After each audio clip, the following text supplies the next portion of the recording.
In July 1943, on a stretch of Russian farmland, two armies threw thousands of tanks at each other in the largest armored battle the world has ever seen. This was Kursk. It was meant to be the blow that put Germany back on the attack in the east. Instead, it became the moment Germany lost the war on the Eastern Front for good. And the reason why is one of the oldest lessons in warfare, a lesson Germany should have known. Let's break down what really happened. By the summer of 1943, the war in the East had turned. Germany's disaster at Stalingrad was just months behind them. The German army was no longer racing forward. It was looking for a way to seize back the initiative. And on the map, an opportunity seemed to stare right at them. Around the city of Kursk, the front line bulged westward into German-held territory, a huge Soviet salient, like a fist pushed into their lines. The German plan, codenamed Operation Citadel, was simple in concept. Attack the bulge from the north and the south at the same time, cut it off at the base, and trap the massive Soviet force inside. A classic pincer. A clean, decisive victory to prove Germany could still win in the East. But there was a problem, and it started with a decision at the very top. The attack could have come in the spring, while the Soviet defenses were still thin. But Hitler hesitated. He wanted to wait for his newest weapons, heavy tanks like the Panther and the Tiger, and powerful new assault guns, to arrive in large numbers first. So the offensive was pushed back. Weeks passed, then months, and here is the first lesson of Kursk. In war, time is a weapon, and Germany handed it to the enemy. Because the Soviets knew it was coming. Through their intelligence and the obvious shape of the front, they could see exactly where Germany would strike. And every week Germany waited, the Soviets spent digging. What the Soviets built around Kursk was not a front line. It was a fortress zone, miles deep. They dug thousands of miles of trenches. They laid enormous fields of mines, hundreds of thousands of them. They positioned anti-tank guns in carefully linked strongpoints, designed to funnel German tanks into killing zones. And behind all of that, they massed huge reserves of their own armor, waiting. This is the heart of the story. Germany was not going to face a surprised enemy that could be encircled in a week, the way it had in 1941.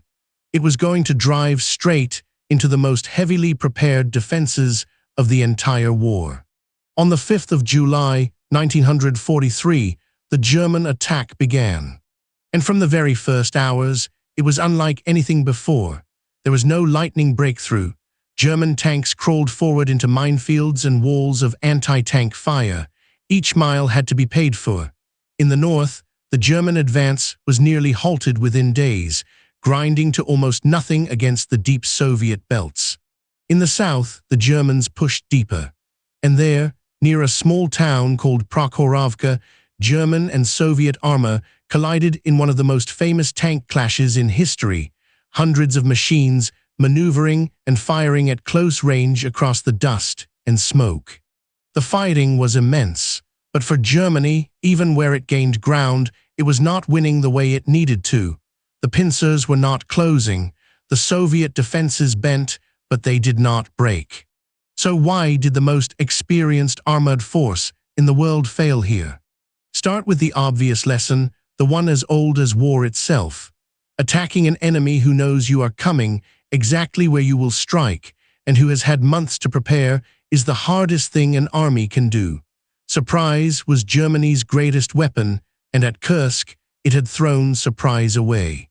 Second, the new wonder weapons did not save the day.